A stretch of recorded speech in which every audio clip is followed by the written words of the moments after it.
ICC टी20 world cup के हवाले से रितेश कुमार ने मेट्रो 7 पाकिस्तान के नुमाइंदे सलमान लुकमान को बताया कि इतवार को पाक भारत टाकरा होने जा रहा है। इस मैच को देखने के लिए शायकीन बेताब नजर आ रहे हैं, जबकि मुत्तहदा अरब अमारात दुबई में भी वर्ल्ड कप टाकरा अरूज पर पहुंच चुका है।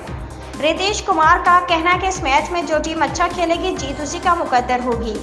इस मौके पर सलमान लुकमान रितेश कुमार के साथ मौजूद हैं, उनसे जानते हैं। जी सलमान लुकमान, बताइएगा कि आईसीसी वर्ल्ड कप के लिए शायकीन कितने बेताब है और क्या कहना है रितेश कुमार का। जी बिल्कुल, जिस तरीके से आईसीसी टी20 वर्ल्ड कप जो है स्टार्ट हो चुका है, यूएसए में पाकिस्तान और भारत का बहुत बड़ा टाकरा होने जा रहा है। इस हवाले से आज हम बात करेंगे रितेश कुमार जी से।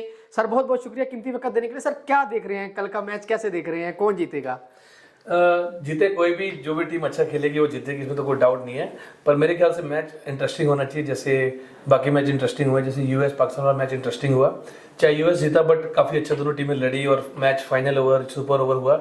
अगर कल के मैच में सुपर ओवर होता तो फिर एक बड़ा इंटरेस्टिंग मैच देखने को मिलेगा। अच्छा सर, आप देख रहे हैं कि जिस तरीके से अब इस मरतबा जो वर्ल्ड कप है वो यूएसए के अंदर है, यूएसए ने अपनी भी टीम इस मरतबा तैयार की है, उसने काफ़ी अच्छा खेला है। लेकिन क्या समझते हैं मैच जो है स्टार्टिंग में अगर पाकिस्तान बॉलिंग करता है इंडिया को कितने रन्स बनाने चाहिए, और अगर इंडिया ओवर करता है पाकिस्तान को कितने रन्स बनाने चाहिए? आई थिंक जो अभी सिचुएशन चल रही है उस हिसाब से 180 के आसपास स्कोर होना चाहिए।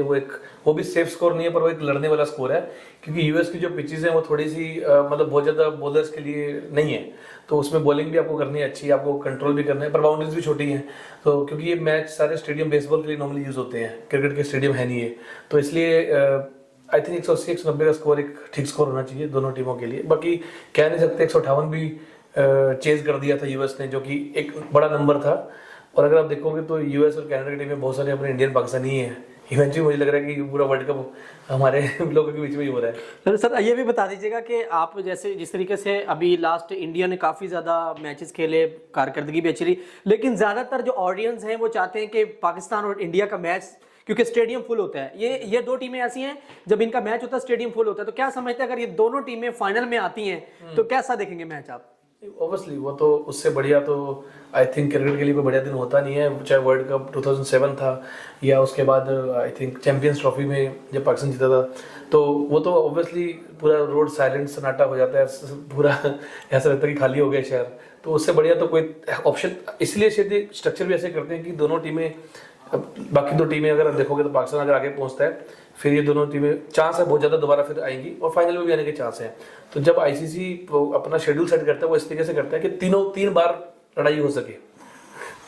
रितेश कुमार जी को क्रिकेट के हवाले से भी बड़ा नॉलेज है। आखिर में सर बता दीजिएगा कि मैच के हवाले से पाकिस्तान टीम में से आपका कौन सा प्लेयर बेस्ट है बॉलिंग में और बैटिंग में, और इंडिया की टीम में से कौन सा बेस्ट है? ऑब्वियसली बैटिंग में तो बाबर आजम के फेवरेट है, और मोहम्मद आमिर को मेरे को अच्छा लगा देख के, जैसा उसने 4 ओवर, ठीक है लास्ट ओवर उसने खराब किया, पर जिस तरीके से उसने 2020 के बाद पहली बार बॉलिंग की और बड़े अच्छे से उसने सेकंड लास्ट 19th ओवर में मैच को उसने बनाया, तभी वो टाई भी हुआ। तो आई थिंक मोहम्मद आमिर को मैं देखूंगा, क्योंकि मोहम्मद आमिर और रोहित शर्मा का वो फिर ऑब्वियसली शहनशाह अफरीदी को बिल्कुल नजरें होंगी, क्योंकि रोहित शर्मा के अगेंस्ट उसका एलपीडब्ल्यू करने का पहले 3 बॉलों में एक तरीका है आगे बॉल डाल के, तो ऑब्वियसली एक बड़ी अच्छी राइवलरी रहेगी और देखेंगे कैसे फेस करते हैं रोहित शर्मा और विराट कोहली दोनों को। बहुत शुक्रिया जी। रितेश कुमार जी का कहना है कि कल का मैच जैसा भी हो लेकिन टीम उसी की हो, जीत उसी की होगी जो टीम अच्छा खेलेगी। और दूसरा ये मैच बड़ा इंटरेस्टिंग होने वाला है, क्योंकि यूएसए के अंदर ये मैच हो रहा है, फर्स्ट टाइम वर्ल्ड कप वहां पर हो रहा है, जिसके बाद तमाम शायकीन क्रिकेट पुरजोश हैं कि कोई कहता है पाकिस्तान जीते, कोई कहता है इंडिया जीते, लेकिन ये कि कल के मैच के बाद पता चलेगा कि जीत किसकी होगी। जी।